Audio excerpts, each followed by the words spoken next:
Hello everyone, and welcome back to our channel, where we break down the biggest stories shaping South Africa's political landscape.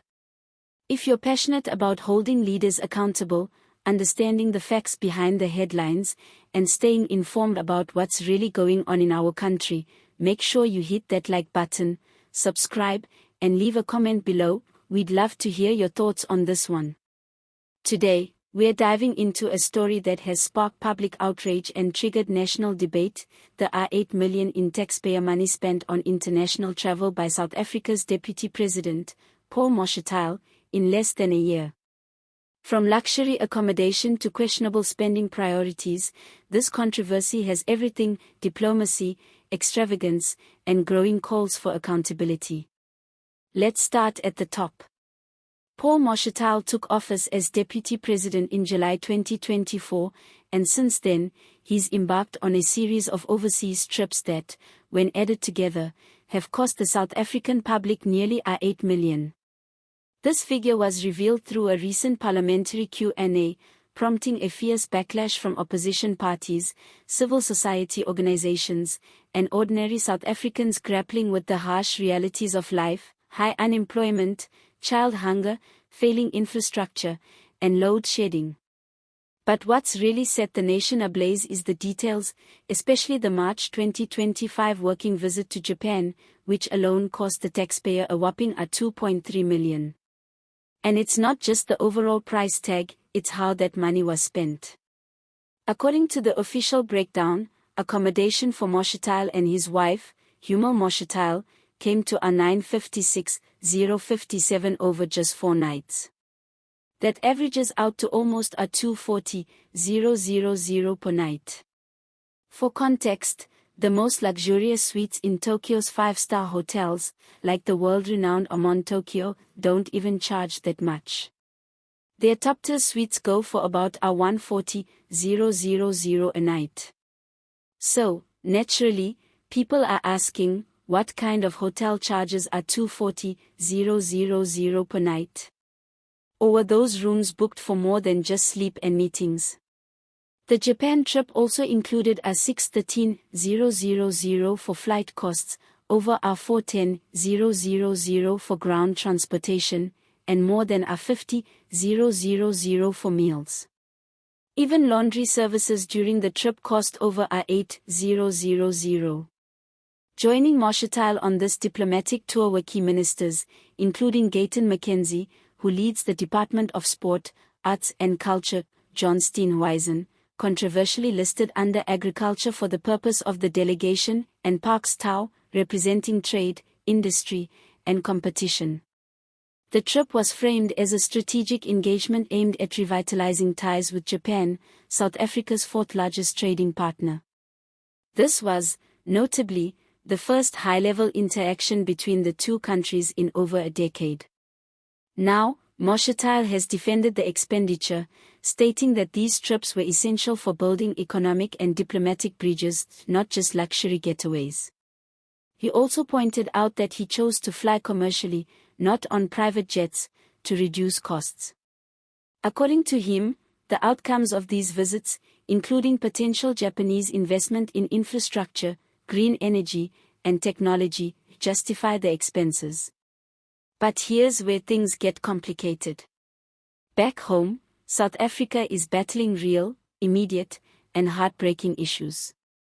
More than 30 million people live in poverty. Unemployment remains staggeringly high, and youth unemployment is particularly dire. Infrastructure in many provinces, especially the Eastern Cape and parts of KZN, is collapsing. Schools without toilets, clinics without medication, and entire communities going without clean water or consistent electricity. How can the government justify spending millions on foreign trips while these realities exist? And Japan wasn't the only destination. A trip to Ireland and the United Kingdom between September and October 2024 cost the state R5.475 million.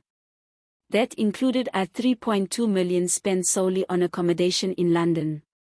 Meanwhile, trips to neighboring countries, Botswana and Zimbabwe, were relatively modest in cost, totaling just over a 100,000 combined, which further highlights the disparity. Critics argue that the government's priorities are upside down. While children go hungry and public hospitals crumble, millions are spent on high-end hotels, chauffeur-driven cars, and international photo ops. The timing, optics, and scale of Mashatile's expenses could not be worse, especially in a country where citizens are increasingly losing faith in leadership.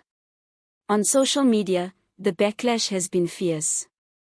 Hashtags like #MashatileMust4, #TravelGate, and #R8million scandal are trending, with South Africans sharing their frustrations and demanding transparency.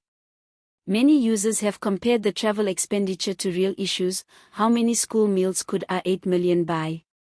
How many potholes could be fixed? How many homes could be connected to reliable electricity? Opposition parties like the DA and EFF have seized on the issue, calling for a full audit of all travel by high-ranking government officials. They're pushing for new legislation that limits travel spending, imposes caps on accommodation rates, and demands public disclosure of all future trips, including receipts and itemized costs. Even inside the ANC, there's quiet discomfort. While few senior officials have publicly criticized Mashatile, insiders say that some are frustrated at how easily this issue could have been avoided, or at least better managed.